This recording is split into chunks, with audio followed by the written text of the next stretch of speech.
The NBC studios on Burbank's Alameda Avenue held 400 seats on the night of November 14, 1984.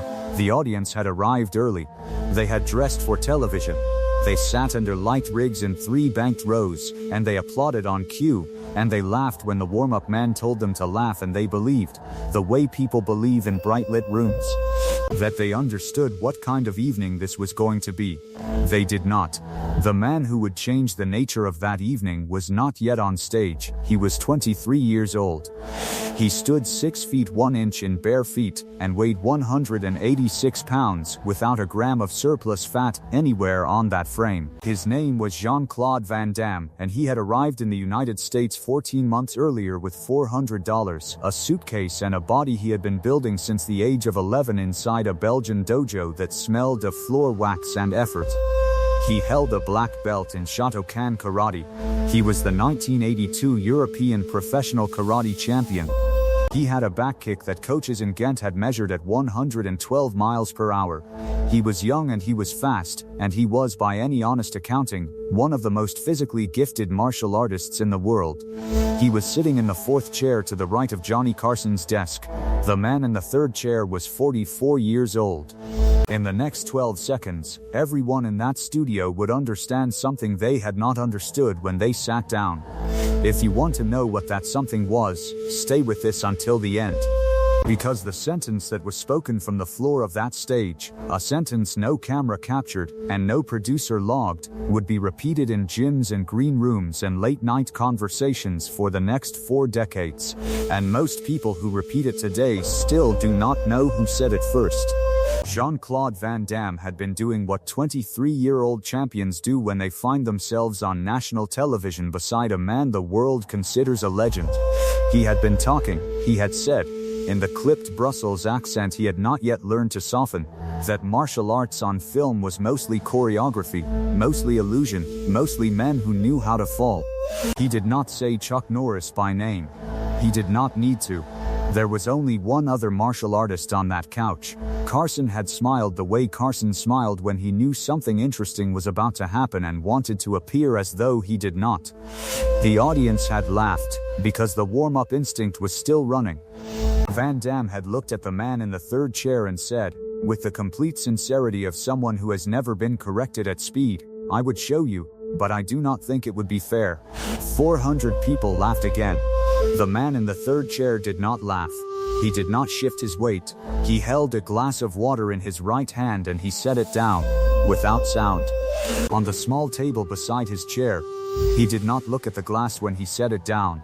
He was looking at something approximately 6 inches in front of Van Damme's left shoulder, the way a man looks at a space, rather than a person when he is thinking about geometry. He said 2 words. Go ahead. If you have watched the footage, you know what came next. If you have not, this is a moment to understand what kind of man was sitting in that 3rd chair. Because the kick that Van Damme threw was not a performance. It was not a demonstration. It was the weapon he had spent 12 years building, thrown at the specific height and velocity that had ended amateur bouts in Belgium and impressed directors in Brussels, and earned him the right to sit on that couch in the first place. It cleared the top of Chuck Norris's head by what 3 people in the front row would later estimate as 4 inches. Chuck Norris did not move. He did not lean back. He did not raise a hand. He did not blink at a rate that suggested he had been startled. The glass of water beside his chair did not tremble. If you want to find out what happened in the seconds after that, make sure you are subscribed to this channel and drop a comment telling us where in the world you are watching from. Because what came next is the part that has never been fully told. Chuck Norris had not always been the man in the 3rd chair. He had been for most of the 1960s a man that almost no one in a television audience would have recognized. He was born in Ryan, Oklahoma in 1940, the son of a man who drank and a mother who did not quit. He was thin as a boy and quiet in a way that is not the same as peaceful. He had joined the United States Air Force at 17 and been sent to Osan Air Base in South Korea, and it was there, on a Tuesday afternoon in 1958, that he had watched a group of Korean men moving through forms in a courtyard behind a Quonset hut, and felt something rearrange itself in his chest. He had studied Tang Soo Do under a man named Mr. J. Chul Shin. He had studied with the specific attention of someone who understands he has found the one thing in the world that is exactly the right size for him. By the time he returned to the United States, he held a black belt, and by 1964 he had won his first tournament. And by 1968 he was the professional middleweight karate champion of the world, a title he held for 6 consecutive years without a single defeat. 6 years. Not a single defeat. He had earned the respect of Bruce Lee, which is not a sentence the world offers lightly or often. Lee had watched Norris spar in 1969 and said afterward, to the people standing with him, that he had seen perhaps 4 men in his life who understood the relationship between stillness and speed. Norris had been one of them. They had trained together, and the training had been the kind that leaves marks, and Norris had been grateful for every mark. He had retired from competition undefeated. He had moved into film because Steve McQueen had suggested it. And because Norris had the quality that cameras reward, he did not perform calm. He possessed it. By 1984, he had made 15 films. He had been on this couch before. He had answered Carson's questions in the same unhurried register he used for everything else, and Carson had liked him. And the way that Carson liked men who did not need the room. He was 44 years old on the night of November 14, 1984. He was not the biggest man on that stage. He was not the youngest. He was wearing a sport coat over a plain shirt, and he had not at any point in the evening mentioned a single credential. Van Damme had mentioned several. The kick had been the kinetic argument for those credentials. It was technically precise. The chamber was clean. The extension was full. The retraction was controlled. It was, by every honest measure, an extraordinary physical act performed with absolute mastery of the mechanics. The air above Chuck Norris's head had moved in a way that air moves when something fast has recently passed through it. Chuck Norris had not moved. This is the part that requires careful attention, because what Van Damme had thrown was not a slow kick. It was not a telegraphed kick.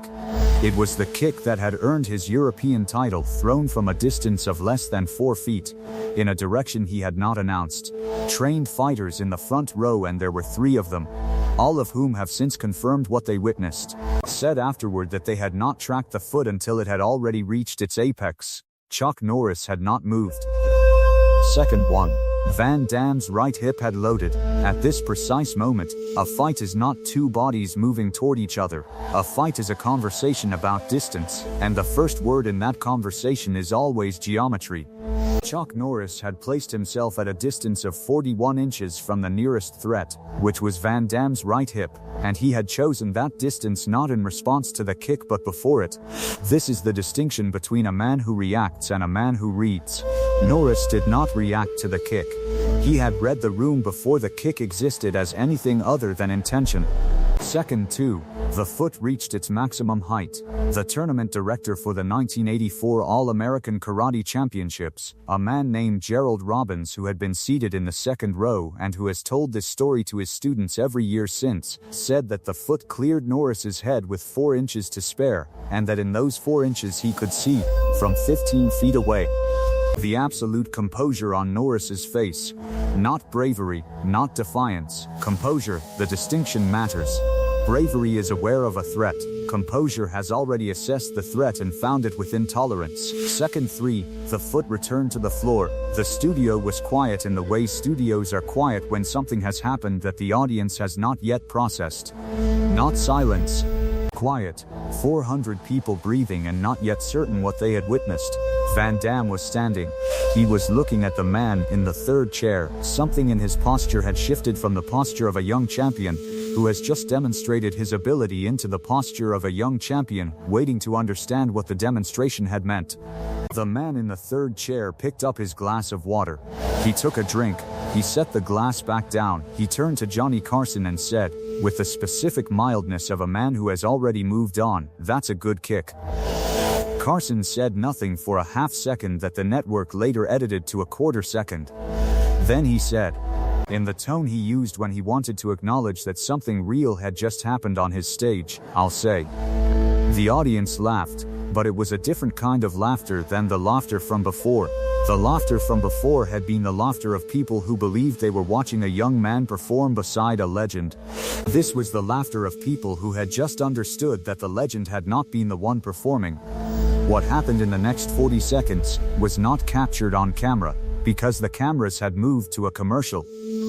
What happened was this: Van Damme turned to the man in the third chair and said something that only one other person on that stage heard. The floor director, a 29-year-old man named Dennis Parrish who has worked in television production for most of the 4 decades since, was standing 3 feet to the left of Carson's desk, and he heard both sides of the exchange, and he has repeated it, with the same words, whenever anyone has asked. Van Damme said, "You did not move." It was not a question. It was an observation delivered with the specific bewilderment of a man confronting evidence that does not fit his model of the world. Chuck Norris looked at him. He said, "I knew where your foot was going." Van Damme said, "How?" Norris was quiet for a moment. Then he said, "Your hip told me before your foot did." Van Damme stood at a fork in the road that night. He was 23 years old, and he had just thrown his best weapon at a 44-year-old man on national television, and the man had not moved, and had just explained, in 11 words, exactly why. He could have gone one direction on that fork.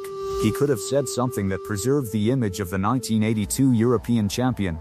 He could have suggested that the kick had been demonstrative, not competitive, that he had pulled it or aimed wide or not been serious. He did not go that direction. He said, "Can you show me?" Dennis Parrish has said, in the years since, that he had worked with a great many men in a great many studios, and he had almost never heard a 23-year-old champion ask that question with that tone. Not the tone of performance, the tone of genuine wanting to know. Chuck Norris looked at him for a moment. Then he said yes. They did not shake hands. Van Damme nodded once, the way a man nods when he has received information that will take some time to locate correctly in his understanding of the world. Then the floor director told them both they were returning from commercial in 20 seconds, and Van Damme turned back to the couch and they sat down, and the cameras came back. And Carson made a remark about the Air Force, and the audience laughed and the show continued.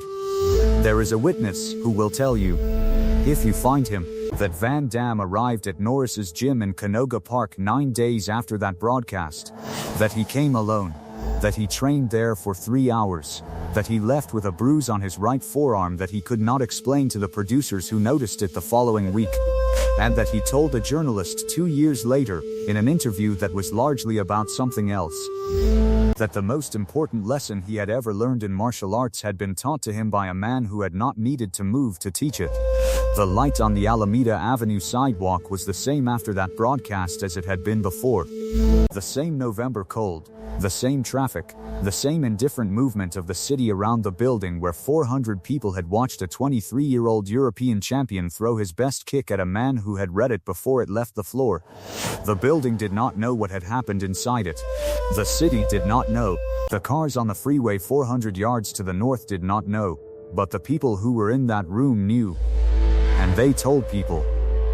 And those people told people. And somewhere in the chain of telling, the specific geometry of it, the 41 inches of deliberate distance, the hip that spoke before the foot, the glass of water set down and picked up as though nothing of consequence had occurred, those details became the part of the story that people could not let go of. Because what they had witnessed was not a performance of calm.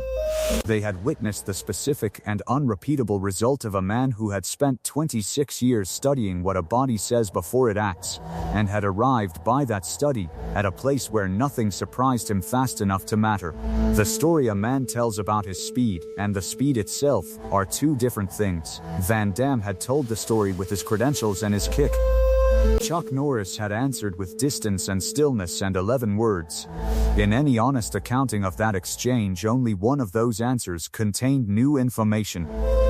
Next week, this channel will tell the story of the night in Baton Rouge when a former heavyweight boxer decided to test Chuck Norris's reputation in a parking lot behind a film location, and the one thing he said afterward that no one expected a boxer to say.